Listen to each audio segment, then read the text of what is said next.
Are you down for this? If you're in the mood, we can take it to the moon. Just like a movie scene, table for two.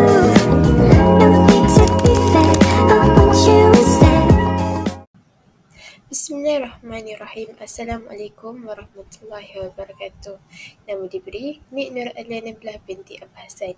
Hari ini, saya akan membentangkan tugasan yang saya peroleh daripada subjek PAKW 1022 Asas Keusahawanan. Tugasannya ialah pelajar dikehendaki memilih satu PKS Malaysia yang terkesan oleh transformasi digital, dan produk yang saya pilih ialah batik Malaysia. Jadi, bagi pengenalan untuk pembentangan saya kali ini, saya mulakan dengan memberitahu kepada kamu semua apa itu PKS. PKS ialah perusahaan kecil dan sederhana PKS yang telah diperkenalkan disebabkan perubahan ekonomi seperti inflasi, perubahan struktur dan trend perniagaan sejak tahun 2005. Kerajaan telah menyemak semula definisi PKS pada tahun 2013. Definisi baharu ini menetapkan bahawa bagi sektor pembuatan, PKS ialah perniagaan yang mempunyai jualan tahunan tidak melebihi 50 juta atau kurang daripada 200 pekerja sepenuh masa. Untuk sektor perkhidmatan pula, had jualannya tidak melebihi 20 juta atau pekerja tidak melebihi 75 orang. Syarikat hanya perlu memilih salah satu kriteria tersebut bergantung kepada yang mana lebih rendah. Selain itu, bagi perusahaan mikro, PKS ditakrifkan sebagai perniagaan dengan jualan kurang daripada 300,000 atau mempunyai kurang daripada 5 orang pekerja. Jadi, itu ialah definisi ringkas tentang apa itu PKS. Seterusnya, bagi meneruskan pembentangan saya pada kali ini, saya akan menjelaskan kepada kamu semua secara ringkas tentang produk yang saya pilih, iaitu batik. Batik merupakan teknik mewarnakan kain dengan menggunakan lilin sebagai penghalang warna. Lilin akan dilukis atau dicop pada kain tersebut untuk mengelakkan bahagian-bahagian tertentu daripada menyerap warna semasa proses pencelepan kain. Selepas lilin dibuang, corak akan kelihatan dengan jelas pada kain tersebut. Proses ini boleh diulang beberapa kali untuk menghasilkan corak yang lebih kompleks dan berwarna-warni. Corak dan motif batik berbeza mengikut tempat, yang bermaksud ada beberapa corak batik yang mempunyai maksud tersendiri dan hanya boleh digunakan dalam majlis tertentu. Manakala, ada juga corak batik yang dihasilkan mengikut trend fashion dan permintaan pasaran. Seterusnya, kita pergi kepada tugasan yang perlu saya lakukan dalam pembentangan kali ini, iaitu menganalisis SWOT berdasarkan produk yang saya pilih. Apa itu SWOT? SWOT ialah Strength, Weakness, Opportunities dan Threats. Kita pergi kepada Strength dahulu. Strength ialah kekuatan bagi produk kita. Batik ini bukan sekadar kain bercorak, tetapi menggambarkan warisan budaya dan seni masyarakat tempatan kita. Setiap motif dan corak membawa maksud tersendiri yang berkait rapat dengan sejarah, adat dan nilai kehidupan kita. Ia menjadi simbol kebanggaan negara kita dan sering dipakai dalam majlis rasmi serta perayaan kebudayaan. Keunikan yang ada pada corak batik menjadikannya sangat fleksibel untuk diaplikasikan dalam pelbagai jenis produk. Selain dijadikan pakaian seperti baju kurung dan kebaya, batik juga digunakan dalam pembuatan beg, scarf, tali leher, sarung cushion dan produk tempatan lainnya. Hal ini memberi peluang yang luas untuk mereka berinovasi dan menarik pelbagai kelompok pengguna. Batik ini telah diiktiraf oleh UNESCO sebagai warisan dunia yang telah membuka mata masyarakat antarabangsa terhadap nilai dan keunikan yang ada pada batik itu. Ini menjadikan batik lebih dihargai bukan sahaja di peringkat tempatan, malah juga di pasaran antarabangsa sekaligus memberi kelebihan dari segi promosi, pelancongan dan ekspor produk. Seterusnya, kita pergi kepada weakness. Weakness ialah kelemahan. Proses penghasilan batik tradisional memerlukan masa yang lama dan kos yang tinggi.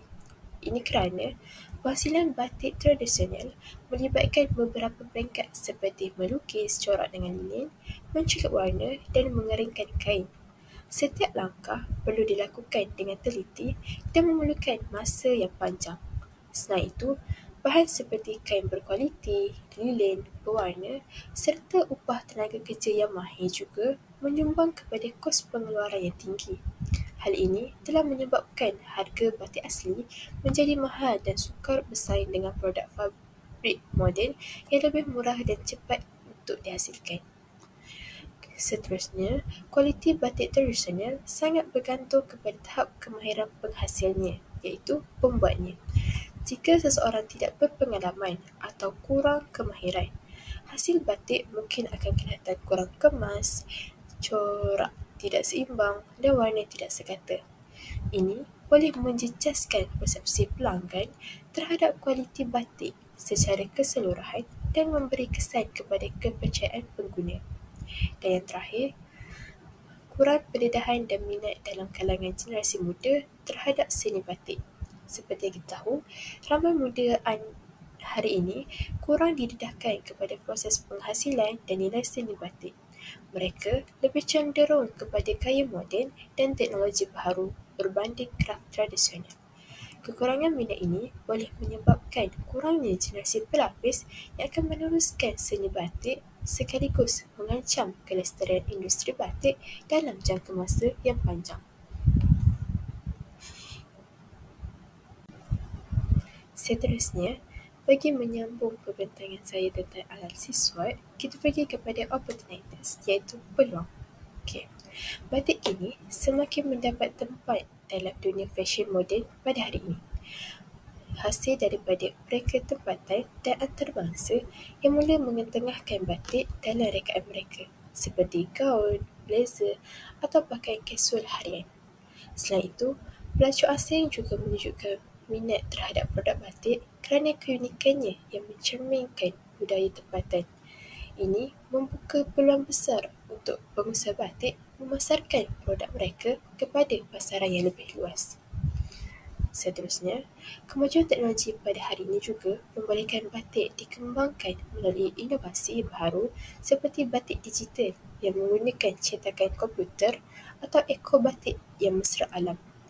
Kaedah ini bukan sahaja mempercepatkan penghasilan batik, tetapi juga menarik minat pengguna yang mementingkan kelestarian dan teknologi. Inovasi seperti ini memberi nafas baru kepada industri batik dan membantu menarik perhatian generasi muda pada hari ini. Seterusnya, pihak kerajaan dan pelbagai pertubuhan bukan kerajaan iaitu NGO yang semakin giat menjalankan program untuk membantu pengusaha batik seperti pemberian geran, latihan kemahiran dan penganjuran festival batik. Usaha ini telah membantu memperluas jangkauan pasaran produk batik dan menggalakkan lebih ramai usahawan muda untuk terlibat dalam industri kraftangan batik. Seterusnya, kita pergi kepada threats iaitu ancaman. Ancaman yang dapat saya kaji daripada produk batik ini ialah industri batik tempatan kini berdepan dengan cabaran besar apabila produk tekstil moden seperti kain bercorak, digital dan pakaian siap pakaian semakin mendapat tempat di pasaran. Produk moden ini boleh dihasilkan dengan cepat dan kos yang lebih rendah berbanding dengan batik tradisional. Ini menyebabkan pengguna, terutamanya golongan muda, lebih cenderung memilih produk moden yang lebih murah dan mudah untuk diperoleh. Yang kedua, pasaran tempatan kini dipenuhi dengan batik tiruan yang diimport dari luar negara. Kebanyakan batik ini dihasilkan menggunakan mesin dan dijual pada harga yang jauh lebih murah. Lambakan produk tiruan ini bukan sahaja mengelurkan pengguna tetapi turut memberi kesan negatif sedikit sebanyak kepada jualan dan imej pengusaha batik tempatan yang menghasilkan produk asli secara tradisional. Yang terakhir, risiko kehilangan seni asli jika tidak diwarisi oleh generasi baru. Jika golongan generasi baru tidak berminat untuk mempelajari dan meneruskan seni pembuatan batik, terdapat risiko tinggi bahawa kemahiran ini akan pupus begitu sahaja. Kehilangan generasi pelapis akan menyebabkan seni asli batik tidak dapat dikekalkan lagi sekaligus menjejaskan identiti budaya dan warisan negara dalam jangka masa yang panjang. Jadi, seterusnya, kita pergi kepada sedangkan satu strategi pertumbuhan spesifik menggunakan e-dagang ataupun platform digital. Jadi, saya pilih untuk menggunakan e-dagang, iaitu dengan mewujudkan platform jualan dalam talian sendiri, iaitu seperti e-commerce website. Pengusaha batik boleh membina laman web e-dagang khas untuk menjual produk mereka secara langsung kepada pelanggan. Melalui platform ini, mereka dapat mengawal sepenuhnya urusan pemasaran, harga dan interaksi dengan pelanggan. Selain itu, pengguna ciri seperti katalog produk, testimoni pelanggan, sistem pembayaran automatik dan khidmat pelanggan dalam talian dapat meningkatkan pengalaman pengguna. Strategi ini membolehkan pengguna mencapai lebih ramai pelanggan tanpa bergantung kepada kedai fizikal sekaligus mengembangkan perniagaan mereka ke pasaran tempatan dan antarabangsa. Seterusnya, kita pergi kepada manfaat analisis SWOT dan strategi e-dagang untuk produk yang saya pilih, iaitu batik.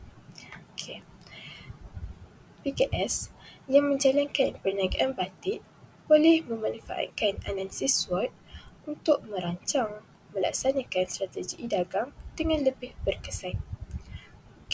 Melalui strength iaitu kekuatan, nilai seni dan warisan budaya yang tinggi serta pengiktirafan antarabangsa oleh UNESCO membolehkan mereka menonjolkan keunikan produk batik dalam platform digital dalam talian. Ini membolehkan mereka menarik minat pembeli tempatan dan antarabangsa yang menghargai nilai budaya dan keaslian. Seterusnya, dalam aspek weakness iaitu kelemahan, kos penghasilan yang tinggi dan kekurangan kemahiran generasi muda, e-dagang dapat membantukan mengurangkan kebergantungan kepada kedai fizikal serta dapat menjimatkan kos operasi dalam jangka masa yang panjang. Mereka juga boleh menggunakan kandungan digital seperti video proses penghasilan untuk menarik minat golongan muda dan meningkatkan kesedaran terhadap seni batik. Seterusnya, kita pergi kepada opportunities iaitu peluang. Seperti peningkatan permintaan dalam fashion moden dan pelancongan serta sokongan kerajaan dan NGO, PKS Batik boleh menggunakan platform e-dagang untuk memasarkan produk kepada segmen pasaran yang lebih luas. Bantuan dalam bentuk pelatihan, geran dan kempen promosi digital boleh dimanfaatkan untuk memperkukuhkan kehadiran dalam talian. Dan yang terakhir, kita pergi kepada threats iaitu ancaman. Ancaman seperti lambakan batik tiruan boleh diatasi dengan mewujudkan penjenamaan yang kukuh di platform digital. Mereka boleh menampilkan keaslian, proses penghasilan dan kualiti batik tempatan sebagai nilai unik yang tidak dapat ditiru oleh produk luar yang telah menghasilkan produk tiruan.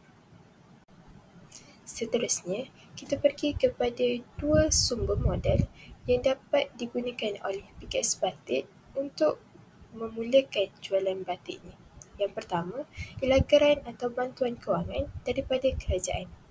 PKS Batik boleh memohon geran daripada agensi kerajaan seperti Tengku Nasional, MARA, SME Corp dan Kraft Tangan Malaysia.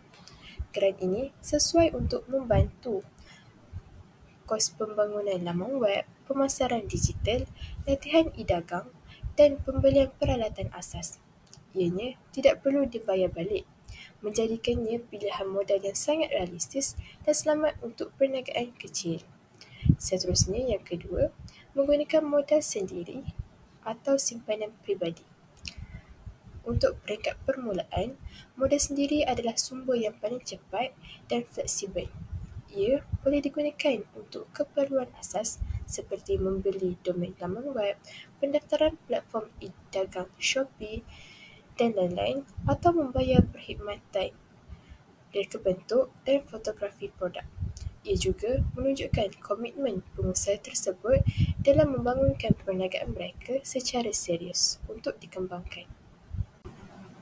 Seterusnya, kita pergi kepada bagaimana jenis entiti perniagaan PKS ini mempengaruhi pelaksanaan strategi dan pemerolehan modal. Jenis entiti perniagaan seperti pemilikan tunggal memberi kelebihan dari segi pelaksanaan strategi e-dagang kerana keputusan boleh dibuat dengan cepat dan tanpa banyak prosedur yang perlu dilalui. Pemilik boleh terus melaksanakan strategi seperti membina laman web, menyertai platform digital dan membuat pelaburan dalam pemasaran dalam talian. Namun begitu, entiti pemilikan tunggal juga memberi kekangan dari aspek pemerolehan modal kerana bergantung kepada modal sendiri ataupun pinjaman peribadi sahaja. Akses kepada pembiayaan luar seperti pelabur atau institusi kewangan mungkin lebih terhad berbanding syarikat berdaftar iaitu SDN berhad. Jika PKS ini memilih untuk terus berkembang ke arah entiti seperti syarikat sendirian berhad, maka peluang untuk mendapatkan geran, pelabur dan pinjaman rasmi lebih meluas. Ini kerana entiti yang lebih formal dianggap lebih stabil dan diyakini oleh pihak luar. Seterusnya, kita pergi kepada cadangan perubahan entiti. Jika PKS batik ini pada mulanya beroperasi sebagai pemilikan tunggal, disarankan untuk merubahnya kepada syarikat sendirian berhad apabila perniagaannya mula berkembang, terutamanya selepas pelaksanaan strategi e-dagang kerana ini membawa kepada beberapa kelebihan seperti asas modal yang lebih meluas. Sebagai syarikat sendirian berhad, lebih mudah untuk mendapatkan modal melalui pinjaman bank, geran kerajaan atau pelabur kerana entiti ini lebih diyakini dan formal berbanding pemilikan tunggal. Yang kedua, perlindungan liability. Entiti SDN berhad memisahkan tanggungjawab pemilik dengan syarikat. Jadi, jika perniagaan mengalami kerugian, harta peribadi pemilik tidak akan terjejas. Yang ketiga, pengurusan sistematik. Apabila perniagaan semakin besar, struktur syarikat yang lebih tersusun memudahkan pengurusan staf, kewangan dan operasi harian dengan lebih berkesan. Dan yang terakhir, iaitu potensi pasaran batik untuk lebih meluas. Syarikat yang berdaftar secara sah lebih dipercayai pelanggan dan rakan niaga, terutamanya apabila ingin memasuki pasaran antarabangsa melalui platform e-dagang.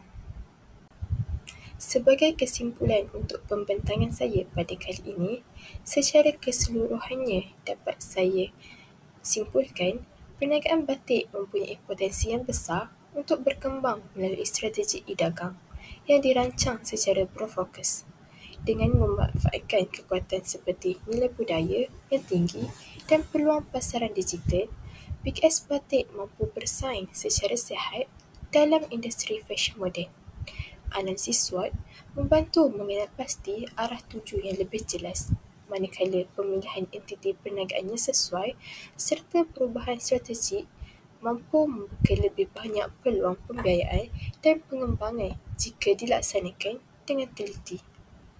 Strategi ini bukan sahaja mengukuhkan kedudukan batik di pasaran tempatan, malah memperluas pengaruhnya di peringkat global. Sekian untuk pembentangan yang perlu saya lakukan kali ini. Terima kasih.